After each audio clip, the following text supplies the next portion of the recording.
Hello students, this is Abhishek Verma and welcome to our channel विद्यास थलीवाले sir. So students, आज हम आपके लेकर आए हैं पार्ट्स ऑफ स्पीच के वीडियो सीरीज का दूसरा पार्ट, जिसमें हम बात कर रहे हैं प्रोनाउन और उसके टाइप्स की। और उस प्रोनाउन और टाइप्स का हम आज 6th और आखिरी वीडियो लेक्चर लेकर आए हैं। जी हाँ स्टूडेंट्स, प्रोनाउन और उसके टाइप्स का ये 6th और लास्ट वीडियो लेक्चर होने वाला है, जिसमें हम आखिरी जो टाइप्स है प्रोनाउन के, उनकी बात हम करेंगे। तो स्टूडेंट्स, आज का वीडियो बहुत ज्यादा इंफॉर्मेटिव और इंटरेस्टिंग है, वीडियो के अंत तक जरूर बने रहिए। तो चलिए बिना कोई समय गवाए आज के इस अमेजिंग वीडियो को हम शुरू करते हैं। सो स्टूडेंट्स, रेसिप्रोकल और डिस्ट्रीब्यूटिव प्रोनाउन को पढ़ लेने के बाद अब हम बात करने जा रहे हैं किसकी? रिलेटिव प्रोनाउन की। जी हाँ, रेसिप्रोकल प्रोनाउन को पढ़ लेने के बाद आज हम बात करेंगे रिलेटिव प्रोनाउन की। तो क्या होता है रिलेटिव प्रोनाउन, चलिए देखते हैं। स्टूडेंट, जैसा कि आप नाम से समझ पा रहे होंगे, रिलेटिव मतलब रिश्तेदार नहीं, यहाँ रिलेटिव से मतलब है संबंध योग्य, यानी कि जिससे किसी का रिश्ता हो, रिलेशन वाला ना, उसको रिलेटिव बोलेंगे। वही रिश्तेदार में भी वही होता है। तो उसी की बात हम यहाँ कर रहे हैं कि जो रिलेटिव है, रिलेशन है, उसकी बात कैसे हो रही है यहाँ पर, उसी को चलिए हम देखते हैं। तो स्टूडेंट्स, रिलेटिव प्रोनाउन में क्या होता है, एक ऐसा वर्ड होता है जो दूसरे सेंटेंस को पहले सेंटेंस से रिलेट करता है, या फिर पहले सेंटेंस को दूसरे सेंटेंस से रिलेट करता है, इसलिए इसको रिलेटिव प्रोनाउन बोलते हैं। तो स्टूडेंट, डेफिनेशन बताने से पहले आपको कॉन्सेप्ट समझाते हैं कि एक ऐसा वर्ड होगा जो क्या करेगा, पहले सेंटेंस को दूसरे सेंटेंस से जोड़ेगा, या फिर पहले स्टेटमेंट को दूसरे स्टेटमेंट से कनेक्ट करेगा, या फिर दूसरे को पहले से जोड़े या कनेक्ट करेगा। तो उस शब्द को, वैसे शब्दों को जो रहेंगे ना, उसे हम रिलेटिव प्रोनाउन कहेंगे। क्लियर हो रहा है स्टूडेंट? चलिए डेफिनेशन देखते हैं पहले, फिर और क्लियर हो जाएगा। द वर्ड विच जॉइंस और कनेक्ट्स, ऐसा वर्ड जो जोड़ता है या कनेक्ट करता है टू स्टेटमेंट्स और sentences are called relative pronouns. वही बात तो मैंने आपको बताई कि ऐसा वर्ड जो दो सेंटेंस को या स्टेटमेंट्स को या तो ज्वाइन करता हो या फिर कनेक्ट करता हो, तो रिलेट करता हो, इसलिए हम उसे क्या कहते हैं? रिलेटिव प्रोनाउन कहते हैं। स्टूडेंट्स, अगर ये जोड़ रहा है, ऐड कर रहा है, कंजुगेट कर रहा है, तो इसको हम कंजंक्शन प्रोनाउन भी बोलते हैं, यानी कि कॉन्जुगेटिव प्रोनाउन भी कहा जाता है। It is also called conjugative pronoun. क्यों? क्योंकि कंजंक्शन, इसके पहले आप जानते होंगे स्टूडेंट्स, कुछ ऐसे वर्ड्स होते हैं जो दो सेंटेंस को जोड़ते हैं, तो उसे हम कंजंक्शन कहते हैं। दो वर्ड्स या दो सेंटेंस को जोड़ने वाले को कंजंक्शन कहते हैं। तो उसी प्रकार से ये भी तो है जो कंजंक्शन का भी काम कर रहा है, प्रोनाउन का भी काम कर रहा है। तो स्टूडेंट्स, ऐसा वर्ड जो दो सेंटेंस या स्टेटमेंट्स को जोड़ेगा, उसको हम क्या बोलेंगे? कॉन्जुगेटिव प्रोनाउन या फिर रिलेटिव प्रोनाउन। क्या बोलेंगे हम उसे? Relative pronoun. अब सवाल यही है कि कॉन्जुगेटिव प्रोनाउन क्यों बोलते हैं? क्योंकि ये ऐसा वर्ड है जो कंजंक्शन का भी काम करता है। कंजंक्शन का मतलब होता है जोड़ना, कंजंक्शन, कनेक्ट जंक्शन, है ना, इसलिए कंजंक्शन। तो इसी से बना हुआ है, इसको कंजेक्टिव प्रोनाउन भी बोलते हैं। साथ ही साथ ये रिलेट करता है, रिश्ता बता पाता है, रिलेशन बता पाता है, इसलिए इसको रिलेटिव प्रोनाउन भी कहते हैं। और तो स्टूडेंट्स, ये रेफर करता है, एक सेंटेंस को दूसरे सेंटेंस से मिलाता बताता है कि ये सेंटेंस में ऐसा है तो उस सेंटेंस में देखो कैसा है। चलिए स्टूडेंट्स, आपको हम कुछ वर्ड दिखाते हैं। Who, whose, whom, which, what, that, but are relative pronouns. ये सारे के सारे क्या हैं? रिलेटिव प्रोनाउंस है। ये जो वर्ड्स आप देख रहे हैं, हु, हुज, हुम, व्हाट, विच, बट, दैट, यही क्या है? हमारे रिलेटिव प्रोनाउंस हैं। इन्हीं के लेकर हम सेंटेंस बनाएंगे और सेंटेंस को कनेक्ट करेंगे। स्टूडेंट, चलिए हम आपको सेंटेंस दिखाते हैं। जैसे हम यहां सेंटेंस लिखते हैं, I made Hari, he just return. देखिए स्टूडेंट्स, यहां पर दो स्टेटमेंट्स या फिर दो सेंटेंस आपके सामने प्रेजेंट है। अब इन्हीं दो सेंटेंस को जोड़ेंगे हम। कैसे जोड़ेंगे? एंड लगाकर जोड़ सकते हैं, बट एंड तो कंजंक्शन हो जाता है, तो उसकी बात नहीं करनी है हमें। ठीक है, हमें ऐसे वर्ड से जोड़ना है जो क्या करेगा, इन सेंटेंस को रिलेट कर पाएगा, अच्छे से रिश्ता बता पाएगा। तो देखिए, I made Hari who has just return. मैं हरी से मिला जो जस्ट अभी अभी लौटा है, जो हाल ही में लौटा है। तो इस हु वर्ड ने क्या किया? जस्ट रिटर्न और आई मेड हैरी, इन दो स्टेटमेंट को जोड़ के रख दिया। तो देख लीजिए, I made Harry, he just return, है ना, मैं हरी से मिला, वो जस्ट अभी आया है। ये दो सेंटेंस हो गए फुल स्टॉप के साथ, है ना, फुल स्टॉप के साथ दो सेंटेंस है। अब इनको जोड़ दिया, फुल स्टॉप हटा के कैसे जोड़ेंगे? I made Hari who has just return. तो ये हमने बात की पहले सेंटेंस के पहले एग्जांपल की। तो देखिए कैसे इस हु ने क्या कर दिया, किसको जोड़ दिया? ये जस्ट रिटर्न वाले को और आई मेड हैरी को। देख लीजिए, चलिए आगे देखते हैं। दूसरा, I have found the pen which I lost. I have found the pen, I lost the pen. अब I have found the pen, I lost the pen, इन दोनों को मिला के एक ऐसा सेंटेंस बनाइए। तो देखिए विच ने जोड़ा है, I have found the pen, मैंने वो पेन ढूंढ लिया है, जो मैंने खो दिया था। अब रिलेट कर पा रहे, मैंने पेन ढूंढ लिया है, मैंने पेन खो दिया था। अब दो सेंटेंस अलग है भाई, कौन सा पेन खोया था, कौन सा पेन ढूंढा है, कुछ पता नहीं चल रहा है। लेकिन ये ऐसा वर्ड होगा कंजुगेटिव प्रोनाउन या फिर रिलेटिव प्रोनाउन जो अपने उस वर्ड से दोनों स्टेटमेंट्स और दोनों सेंटेंसेस को जोड़ देगा कि हाँ भाई किस चीज की बात हो रही थी जोड़ने की, कौन से सेंटेंस की बात हो रही थी। देखिए I have found the pen which I lost, उसने कौन सा पेन मिला है जो उसने खो दिया था। ये किस वर्ड से पता चला, विच वर्ड से पता चला। इस विच वर्ड ने ही रिलेट किया दोनों सेंटेंस को, अलग अलग थे। आगे देखिए this is the boy whom all praise, है ना, दिस इज द बॉय, ये वही लड़का है whom जिसे सभी प्रेज करते हैं, मतलब सब जिसकी तारीफ करते हैं। अब कौन से वर्ड ने जोड़ा, whom वर्ड ने जोड़ा ना, whom जिसे, तो ऐसा this is the boy he is praised by all, या ऑल या एवरीवन प्रेजेस हिम। तो ये दो तरह के सेंटेंस हैं, इनको जोड़िए, किससे जोड़िए, whom से। तो स्टूडेंट्स ये क्या है, कॉन्जुगेटिव प्रोनाउन है या फिर रिलेटिव प्रोनाउन भी है, ठीक है, बोल सकते हैं आप। अगला देखिए he is the boy whose watch was lost, ये वही लड़का है जिसकी घड़ी घूम गई थी। किस वर्ड ने जोड़ा, जिसकी, जिसकी मतलब हुज, है ना, he is the boy whose watch was lost. ये हु, whom, whose एक ही फॉर्म है, अलग अलग एक ही वर्ड है, who, whose, whom, बस अलग अलग फॉर्म उसके लिखे हुए हैं कंडीशन के हिसाब से, ठीक है। This is the boy whose watch was lost, ये वही लड़का जिसकी घड़ी गुम गई थी। तो ये आप देख पाए। आगे देखिए I know the house that he lives in, है ना, he lives in I know the house, वो घर में रहता है, मैं उस घर को जानता हूं। वो जिस घर में रहता है मैं उस घर को जानता हूं, जिस घर में रहता है उसको जानता हूं। तो सेंटेंस ने जोड़ा, ठीक है। देखिए I know the house that he lives, है ना, जिसमें वह रहता है। तो जिसमें वर्ड ने जोड़ा मतलब दैट ने जोड़ा। तो दो स्टेटमेंट्स को रीड करके, यानी वो जहां रहता है और घर, रहने वाले का और घर के बीच में रिलेशन बता रहा है कौन, ये दैट वर्ड, है ना। आई नो द हाउस, हाउस तो बहुत सारे जानता है पर ये वही हाउस जानता है जिसमें वो रहता है, दैट ही लिव्स इन, ठीक है। तो ये दैट। आगे देखिए आई मीन व्हाट आई से, आई मीन व्हाट आई से, मेरा मतलब वही है जो मैंने कहा, मेरा मतलब वही है जो मैंने कहा। क्या कहा, तो जो वर्ड ने कहा है, तो जो ने जुड़ा, व्हाट मीन्स जो, मेरा मतलब वही है जो मैं कहता हूं, आई मीन व्हाट आई से। तो यहाँ पर आप देख पा रहे हैं इस व्हाट वर्ड ने जोड़ा, तो यही क्या हमारा रिलेटिव प्रोनाउन है, यही हमारा कॉन्जुगेटिव प्रोनाउन है। There is no man but knows this things, ऐसा कोई इंसान नहीं है लेकिन जो इन सबको जानता होगा। तो यहाँ बट का मतलब क्या है, जो, ठीक है। ये ऐसे वर्ड होते हैं ना, ये ऐसे प्रोनाउंस होते हैं जो क्या करते हैं, पहले वाले सेंटेंस से दूसरे का रिलेशन जोड़ते हैं, या दो स्टेटमेंट्स को ज्वाइन कर देते हैं, या फिर दो सेंटेंस को ज्वाइन कर देते हैं, उनके बीच का रिलेशन बताते हैं, फिर रेफर करते हैं। तो ये बात हुई किसकी, रिलेटिव प्रोनाउन की। तो स्टूडेंट्स आपको ध्यान क्या रखना है कि रिलेटिव प्रोनाउन क्या करता है, ज्वाइन करता है, कनेक्ट करता है दो सेंटेंस या फिर दो स्टेटमेंट को। याद रखिए एक सेंटेंस, अकेला सेंटेंस कभी ज्वाइंट नहीं हो सकता, अकेला स्टेटमेंट कभी ज्वाइंट नहीं हो सकता, है ना। तो इस रिलेटिव, बार बार रेसिप्रोकल आ रहा है, आप रिलेटिव ध्यान दीजिएगा। इस रिलेटिव प्रोनाउन या फिर कॉन्जुगेटिव प्रोनाउन, क्या नाम है इसका दूसरा, कॉन्जुगेटिव प्रोनाउन। तो इस रिलेटिव प्रोनाउन और कॉन्जुगेटिव प्रोनाउन की एक शर्त ये है कि इसे यूज करने के लिए, रिलेटिव प्रोनाउन और कंजक्टिव प्रोनाउन का इस्तेमाल करने के लिए कम से कम दो सेंटेंस या फिर दो स्टेटमेंट चाहिए, वरना ये ऐड ही नहीं कर पाएगा ना, जुड़ेगा क्या। इसे यहां से काट देते, मान लीजिए आई मेट हैरी हु, अब सेंटेंस बना के नहीं ना भाई, दूसरा सेंटेंस तो चाहिए, ये दो थे तभी ना जोड़ पाए।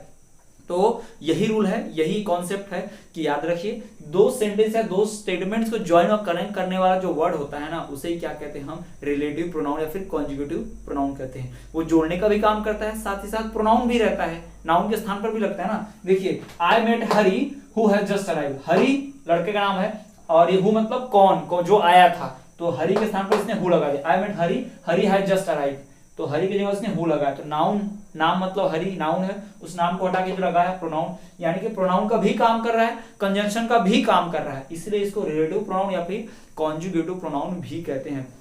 तो यहाँ पर स्टूडेंट क्लियर हो गया कि रिलेटिव प्रोनाउन कंजुगेटिव प्रोनाउन क्या है। बस अब याद रखिएगा who, whose, whom, which, what, that, but, ये सब क्या है, ये सारे के सारे जो आपको दिख रहे हैं, who, whose, whom, which, what, that, but, यही हमारे क्या हैं, यही हमारे रिलेटिव प्रोनाउंस है और इसे हम कॉन्जुगेटिव प्रोनाउंस भी कहते हैं। क्या कहते हैं इसे, कॉन्जुगेटिव प्रोनाउन भी कहते हैं स्टूडेंट्स। तो ये बात हो गई हमने किसकी, रिलेटिव प्रोनाउंस की। अब चलिए हम बढ़ते हैं हमारे प्रोनाउन के अगले टाइप की ओर। सो स्टूडेंट्स रिलेटिव प्रोनाउन को पढ़ लेने के बाद, उसके डेफिनेशंस और उसके एग्जांपल्स को जान लेने के बाद, अब हम बात करेंगे हमारे प्रोनाउन के आखिरी टाइप की। जी हाँ, हमारे आखिरी टाइप है प्रोनाउन का, वो है interrogative pronoun. Last but not the least हम बात करेंगे इंट्रोगेटिव प्रोनाउन की। तो क्या है ये इंट्रोगेटिव प्रोनाउन, चलिए देखते हैं। स्टूडेंट्स, इंट्रोगेटिव प्रोनाउन, इस इंट्रोगेटिव वर्ड से तो आप पहले ही समझ गए होंगे कि ये सवाल पूछने वाला प्रोनाउन होगा, ऐसा प्रोनाउन होगा जो सवाल पूछता होगा। स्टूडेंट्स, वर्ड्स जैसे कि हु, व्हाट, विच, हुज, इस तरह के जो वर्ड्स होते हैं ये क्या होते हैं, सवाल पूछने का कार्य करते हैं और इन्हें हम इंट्रोगेटिव प्रोनाउन कहते हैं। बट अभी आप बोलेंगे स्टूडेंट्स, इसके पहले ही तो हमने पढ़ा था इन वर्ड्स को कि ये तो रिलेटिव प्रोनाउन का भी काम करते हैं, कॉन्जुगेटिव प्रोनाउन भी हैं, जोड़ते भी हैं, तो आप इसको इंट्रोगेटिव प्रोनाउन में भी रख रहे हैं, रिलेटिव में भी रख रहे हैं। बट स्टूडेंट्स, एक बात आपने शायद ध्यान नहीं दिया कि वहां पर यानी कि रिलेटिव प्रोनाउन में जो भी वर्ड आ रहे थे, हुज, हुम, विच, व्हाट, ये सारे वर्ड सेंटेंस के बीच में आ रहे थे क्योंकि वो जोड़ने का काम कर रहे थे और सेंटेंस में किसी तरह का कोई क्वेश्चन मार्क नहीं था। जबकि यहां पर आप देख पा रहे हैं कि जो वर्ड है हुज, हुम, विच, व्हाट, इस तरह के जो शब्द हैं ये सेंटेंस के सामने में आ रहे हैं और सेंटेंस के अंत में क्या लग रहा है, क्वेश्चन मार्क लग रहा है, तभी तो सेंटेंस इंट्रोगेटिव बन रहा है, यानी कि प्रश्नवाचक वाक्य बन रहा है ना। तो इसी को बोलते हैं इंट्रोगेटिव प्रोनाउन। क्लियर हो गया होगा आसानी से? बड़ा फिर से बता देते हैं एक बार कि इंट्रोगेटिव प्रोनाउन क्या होता है। इंट्रोगेटिव प्रोनाउन का मतलब वो प्रोनाउन जिसमें क्या होता है, जो वर्ड्स होते हैं, WH वर्ड्स होते हैं, जो क्वेश्चन आस्किंग वर्ड्स होते हैं ना, the words which ask question, जैसे कि व्हाट, हुज, विच, whom, है ना, इस तरह के जो होते हैं, when, why, इस तरह के जो भी शब्द होंगे, ये शब्द अगर सेंटेंस के बीच में आ रहे हैं और सेंटेंस को ज्वाइन कर रहे हैं तो हम उसको क्या बोलते हैं, रिलेटिव प्रोनाउन बोलते हैं। देखा हमने, सेंटेंस के बीच में आता है और कोई क्वेश्चन मार्क लगता है क्या, नहीं लगता। यानी कि हम कह सकते हैं अगर क्वेश्चन आस्किंग वाले जो वर्ड्स हैं यानी कि WH वर्ड्स हैं वो सेंटेंस के बीच में आते हैं तो और क्वेश्चन मार्क नहीं लगता उस सेंटेंस में, तो वो कौन सा सेंटेंस जो आता है, रिलेटिव प्रोनाउन का सेंटेंस होता है। क्लियर है? Because there is not such kind of any reference, not such kind of any question marking etcetera, है ना। तो अगर ये सब नहीं है तो कौन सा प्रोनाउन है, रिलेटिव प्रोनाउन है। और क्या हो, जब ये सब हो, ये सब होगा तो क्या होगा, हमारा इंट्रोगेटिव प्रोनाउन होगा। देख लीजिए आप इंट्रोगेटिव प्रोनाउन में, आइए एग्जांपल देखते हैं पहले। हुज बुक इज दिस, किसकी किताब है ये, कोई सेंटेंस जुड़ा नहीं, सेंटेंस जुड़ने के लिए क्या चाहिए, दो, यहाँ तो एक ही है तो जोड़ने का सवाल ही नहीं उठता। और जोड़ने के लिए वैसे भी ये कहाँ होना चाहिए, सेंटेंस के बीच में होना चाहिए, तो फ्रंट में है और ऊपर से क्वेश्चन मार्क लगा हुआ है लास्ट में, सेंटेंस के अंत में कोई फुल स्टॉप नहीं, क्वेश्चन मार्क दिया हुआ है, तो हम क्या समझ गए कि ये रिलेटिव प्रोनाउन का शब्द नहीं है। ये कौन सा प्रोनाउन है, इंट्रोगेटिव प्रोनाउन है। तो कंफ्यूज नहीं होना है, अगर हुज सेंटेंस के बीच में आता है क्वेश्चन मार्क नहीं लगा है तो समझ जाइए रिलेटिव प्रोनाउन है। लेकिन अगर यही हुज वर्ड सेंटेंस के सामने में आ जाता है और अपने साथ सेंटेंस के लास्ट में क्वेश्चन मार्क लगाता है तो समझ जाइए कि वो क्या है, इंट्रोगेटिव प्रोनाउन है। वही सी प्रकार देखिए, whom did you see, तुमने किसे देखा। अब whom भी क्या था, रिलेटिव प्रोनाउन था, बट कहां आता था, सेंटेंस के बीच में आता था तब रिलेटिव प्रोनाउन बनता था और उसके साथ सेंटेंस में क्वेश्चन मार्क भी नहीं होता था। लेकिन यहाँ पर सेंटेंस के लास्ट में भी नहीं है और यहाँ सेंटेंस के बीच में भी नहीं है और यहाँ सेंटेंस में क्वेश्चन मार्क भी जुड़ा हुआ है, तो हम कह सकते हैं कि ये क्या है, हमारा इंट्रोगेटिव प्रोनाउन है। इस प्रकार से which is your friend, what is your name, who spoke, किसने बोला, whoever told you so। अब इस whoever और whatever को ध्यान दीजिएगा थोड़ा सा, whoever told you so, whatever are you doing, है ना। तो इस तरह के जो शब्द आ रहे हैं आपको, whose, whom, which, what, whoever, whatever, है ना। तो इस तरह which ever भी आता है इसमें। तो इस प्रकार के जो आपको शब्द मिल रहे हैं WH what, ये शब्द क्या कहलाते हैं, इंट्रोगेटिव प्रोनाउन कहलाते हैं। लेकिन कब, जब ये कहाँ लगेंगे, सेंटेंस के आगे लगेंगे और इसके सेंटेंस में लास्ट में क्वेश्चन मार्क होगा तो ही इंट्रोगेटिव प्रोनाउन बनेंगे। लेकिन अगर इस सेंटेंस के बीच में आ गए और सेंटेंस में क्वेश्चन मार्क नहीं लगा तो ये क्या बन जाएगा भाई, ये रिलेटिव प्रोनाउन बन जाएगा। ठीक है, क्लियर है, डिफरेंस समझ में आया दोनों के बीच का। जी हाँ, रिलेटिव प्रोनाउन फिर से हम आपको बता देते हैं कि अगर WH वर्ड्स सेंटेंस के बीच में आते हैं और उस सेंटेंस में क्वेश्चन मार्क नहीं लगा होता है तो वो रिलेटिव प्रोनाउन कहलाता है। क्लियर है? लेकिन वही WH वर्ड अगर सेंटेंस के सामने में आता है और उस सेंटेंस में क्वेश्चन मार्क भी लगा होता है, सेंटेंस के सामने में आता है और सेंटेंस के लास्ट में क्वेश्चन मार्क लगा होता है, देखिए सेंटेंस के सामने है क्वेश्चन मार्क है, सामने है क्वेश्चन मार्क है, अगर ऐसा है तो हम उसे क्या कहेंगे, हमारा इंट्रोगेटिव प्रोनाउन कहेंगे। इंट्रोगेटिव मतलब सवाल पूछ रहा है, प्रोनाउन मतलब नाउन। जैसे हुज बुक इज दिस, तो हमने कोई बोलता है रमेश की बुक है ये, तो रमेश की जगह क्या लगाया हमने भाई, हुज लगा है, तो रमेश क्या है, नाउन। अब रमेश को हटा के नाउन को हटा के लगाते तो क्या बोलते हैं, प्रोनाउन हुआ ना प्रोनाउन। आप बोलेंगे कैसे, whom did you see, तो ये कैसे प्रोनाउन हो गया, तो whom मतलब किसे, किसे मतलब किसी इंसान को देखा हो गया, किसी जानवर को देखा गया होगा, तो जानवर हो या इंसान हो उसका नाम है, मतलब वो नाउन है, और नाउन को हटा के whom को लगाया भाई, तो क्या बोलेंगे हम उसे हम प्रोनाउन बोलेंगे। तो whom क्या होगा, प्रोनाउन, बट सामने में लगा है और क्वेश्चन मार्क पूछ रहा है, WH ऊपर से, तो कौन सा प्रोनाउन, इंट्रोगेटिव प्रोनाउन हो गया। तो इसी प्रकार के सारे शब्द है, who spoke, whoever told you, whatever, so ये डेफिनेशन भी कहता है pronouns that are used for asking questions। देख लीजिए, pronouns that are used for asking questions, वो pronouns जो सवाल पूछने के लिए इस्तेमाल होते हैं, pronouns that are used for asking questions are called interrogative pronouns। क्या कहलाते हैं वो, interrogative pronouns कहलाते हैं। तो स्टूडेंट्स आप देख पा रहे हैं यहाँ पर, वो pronouns जो क्या करते हैं, सवाल पूछने का कार्य करते हैं, उसे हम interrogative pronoun कहते हैं। तो यहाँ तक को क्लियर है, आपका डेफिनेशन क्लियर है, एग्जाम्पल क्लियर है। चलिए आते हैं हम लास्ट दो पर, ये लास्ट दो आप देख रहे हैं ना, whoever, whatever। स्टूडेंट्स ये इंटेंसिव फॉर्म है किसके, इंट्रोगेटिव के। जब हद से ज्यादा स्ट्रिक्ट सवाल पूछना हो, सवाल पूछना है आपको लेकिन आप बहुत ही स्ट्रिक्टली सवाल पूछ रहे हो कि जैसे व्हाट आर यू डूइंग, तुम क्या कर रहे हो, whatever you are doing, तुम चाहे कुछ भी कर रहे हो, तुम क्या कर रहे हो, बहुत ज्यादा इंटेंसिव फॉर्म। स्टूडेंट्स अगर आपको नॉर्मल फॉर्म में किसी से पोलाइटली सवाल पूछना है तो इस तरह के WH वर्ड लगाइए नॉर्मल, बट आपको बहुत ही इंटेंसली, बहुत ही हैवीली, बहुत गुस्से से या बहुत जोर देकर सवाल पूछना है तो आप क्या लगाइए, उस WH वर्ड के साथ एवर लगाइए, whoever, whatever, whichever, whomever, whosever, इस तरह के शब्द लगाइए। तो ये क्या कहलाते हैं, इंटेंसिव फॉर्म कहलाते हैं। और इनको क्या बोलते हैं, कंपाउंड इंट्रोगेटिव प्रोनाउन बोलते हैं। क्या बोलते हैं इनको, कंपाउंड इंट्रोगेटिव प्रोनाउन बोलते हैं। तो स्टूडेंट्स आप एक बात समझ पाए कि ये जो whoever है, whatever है, ये भी इंट्रोगेटिव प्रोनाउन ही है, लेकिन ये इंटेंसिव इंट्रोगेटिव प्रोनाउन है। क्या ये इंटेंसिव इंट्रोगेटिव प्रोनाउन है, क्यों, क्योंकि ये इंटेंसिव, ज्यादा जोर डालने के लिए है ना, बहुत ही स्ट्रिक्टली सवाल पूछने के लिए इनका इस्तेमाल किया जाता है।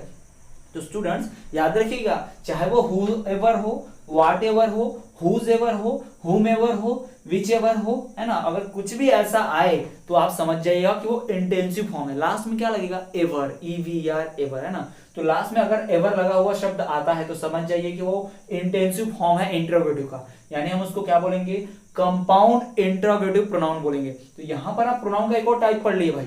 इंट्रोगेटिव प्रोनाउन क्या होता है, वो वर्ड जो सवाल पूछने का काम करते हैं, लास्ट में क्वेश्चन मार्क लगा होता है, WH वर्ड्स होते हैं, उसे हम इंट्रोगेटिव प्रोनाउन बोल देते हैं। लेकिन यही इंट्रोगेटिव प्रोनाउन इन्हीं वर्ड्स में यदि इंटेंसिव फॉर्म जुड़ जाए, यानी कि एवर जुड़ जाए, whoever, whatever, whichever, है ना, whomever, whosever, कुछ भी इस तरह का जुड़ जाए WH वर्ड के साथ, एवर, EVER, एवर, तो वो बन जाता है इंटेंसिव फॉर्म प्रोनाउन का। और उस इंट्रोगेटिव का, प्रोनाउन का जो इंटेंसिव फॉर्म होता है ना, उसे हम कहते हैं कंपाउंड इंट्रोगेटिव प्रोनाउन। क्या कहते हैं उसे, कंपाउंड इंट्रोगेटिव प्रोनाउन कहते हैं।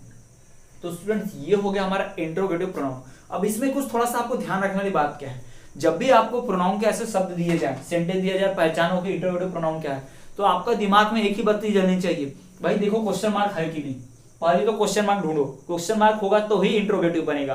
क्वेश्चन मार्क मिल गया तो समझ जाओ ठीक है, चलो आधा अपना सही हो गया, इंट्रोगेटिव प्रोनाउन है। बट फिर देखो कि हमारा इंट्रोगेटिव वाला शब्द सामने तो लगा है कि नहीं, पता चला सामने लगा ही नहीं है, बीच में लगा है और कोई दूसरा WH भी लगा हुआ है। एक ही सेंटेंस में हो सकता है कि एक WH सामने में आ जाए और एक WH बीच में आ जाए, क्वेश्चन मार्क भी आ जाए। तो क्वेश्चन मार्क आएगा पहले वाले WH वर्ड से, तो वहां पर हमको इंट्रोगेटिव प्रोनाउन तो मिलेगा, लेकिन साथ ही साथ हमें पे रिलेटिव प्रोनाउन भी मिलेगा ना। तो हमें दोनों चीजें चेक करनी है, क्या हमारा WH वर्ड सेंटेंस के सामने में है, क्या हमारे WH वर्ड की वजह से क्वेश्चन मार्क लगा है क्या, ये दोनों चीजें हमें देखनी पड़ेंगी। और तो और एक बात और देखना पड़ेगा कि इस WH वर्ड के साथ एवर तो नहीं लगा, EVER, एवर, जैसे कि whoever है, whatever है, whichever है, whomever है, whosever है, इस तरह के शब्द तो नहीं लगे। अगर इस तरह के शब्द लगे हैं तो समझ जाए कि वो क्या है, इंट्रोगेटिव का इंटेंसिव फॉर्म है। इंटेंसिव फॉर्म क्या होता है भाई, इंटेंसिव का मतलब बहुत ज्यादा जोर डालना, बहुत प्रेशराइज करने वाला है ना, बहुत ही स्ट्रिक्ट सवाल पूछना। तो अगर इंटेंसिव फॉर्म है तो समझ जाइए intensive form of interrogative pronoun को कहते हैं कंपाउंड इंट्रोगेटिव प्रोनाउन। क्या कहते हैं उसे, कंपाउंड इंट्रोगेटिव प्रोनाउन। तो स्टूडेंट्स ये हो गया हमारा इंट्रोगेटिव प्रोनाउन। स्टूडेंट्स हमने शुरुआत की थी प्रोनाउन के टाइप से, है ना। प्रोनाउन का डेफिनेशन पढ़ा, फिर हमने उसमें प्रोनाउन पर्सनल प्रोनाउन की बात की, जिसमें हमने पर्सनल प्रोनाउन के टाइप भी पढ़े। जी हाँ स्टूडेंट्स, हमने पढ़ा कि पर्सनल प्रोनाउन के टाइप्स क्या होते हैं, पर्सनल प्रोनाउन खुद क्या होता है, उसके एग्जांपल्स, उसकी डेफिनेशंस, सेंटेंस मेकिंग। उसमें सेंटेंस भी हमने बहुत सारे देखे, जिसे पढ़कर, सीखकर, समझकर हमें पता चला कि प्रोनाउन के टाइप्स क्या हैं। तो स्टूडेंट्स ये था हमारा पार्ट्स ऑफ स्पीच का दूसरा पार्ट, है ना। पार्ट्स ऑफ स्पीच की दूसरी video series. Parts of speech में हम पहला वीडियो सीरीज बना चुके हैं, जिसे हमने नाउन नाम दिया और नाउन के टाइप्स, वो आप देख सकते हैं। उसके 3 वीडियो लेक्चर्स ऑलरेडी हमारे प्लेलिस्ट पे अवेलेबल है चैनल पे। दूसरा पार्ट्स ऑफ स्पीच में हमने दूसरा टाइप पढ़ा है प्रोनाउन और इट्स टाइप्स पढ़े हमने, यानी कि इसके हमने प्लेलिस्ट बनाई जिसमें हमने 6 वीडियो लेक्चर्स अपलोड कर लिए। जी हाँ, तो 6 वीडियो लेक्चर से आप प्रोनाउन और उसके टाइप समझ सकते हैं, 3 वीडियो लेक्चर से नाउन और उसके टाइप समझ सकते हैं। इसी प्रकार से नाउन प्रोनाउन होने के बाद स्टूडेंट्स हम वर्ब की बात करेंगे, हम इसमें प्रीपोजिशन की बात करेंगे, हम इसमें एडजेक्टिव एडवर्ब की बात करेंगे, कंजंक्शन इंटरजेक्शन की भी बात करेंगे। इन सभी पार्ट्स ऑफ स्पीच के शब्दों की बात करेंगे, जिससे हमारा पार्ट्स ऑफ स्पीच कंप्लीट होता है। उसके बाद हम अपने बेसिक से एडवांस लेवल की तरफ भी चलेंगे। स्टूडेंट्स ये ग्रामर का जितना भी हम पार्ट पढ़ा रहे हैं, ये पूरा का पूरा जो पार्ट है बेसिक लेवल से एडवांस लेवल तक, यानी कि स्कूल से लेके कॉलेज तक, कॉलेज से लेके कॉम्पिटिटिव एग्जाम से लेके बहुत सारी जो भी सिविल सर्विसेज के एग्जाम हुए, उन सभी में ये पूछा जाता है और यही नोट्स आते हैं और यही नियम कानून हमेशा चलते हैं। किसके? इस प्रोनाउन के हो गए, ग्रामर के हो गए।